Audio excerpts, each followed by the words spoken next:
maschera Olimpia è la maschera femminile di Fondi che rappresenta la bellezza, l'allegria, il bene e l'eleganza. Si contrappone alla maschera maschile brutta e sostituto sessurzo, simbolo del male.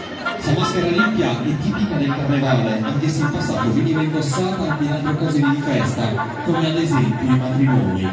I gruppi di maschere vengono rigorosamente accompagnati da una figura maschile, denominata subalternore, che garantiva per loro. Si spostavano da una casa all'altra nelle piazze del paese, dove ballavano un ballo sacro tradizionale.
Brave!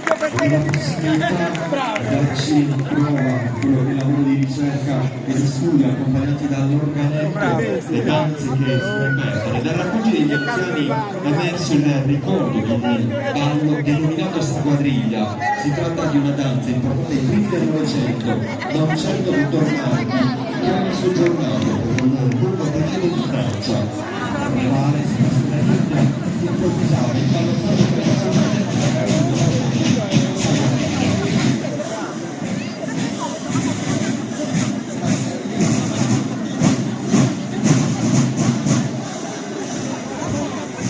in diretta su Sardegna Live per raccontare il carnevale dell'isola, più grande sfilata delle maschere tradizionali, giorni con tutto modo, in qualche modo le danze con questa maschera Olimpia, la maschera femminile di Fondi che rappresenta la bellezza, l'allegria, il bene e l'eleganza.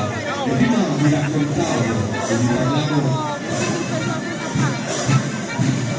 quello che è passaggio da una maschera all'altra, con le maschere della nostra tradizione coinvolto in questo grande progetto.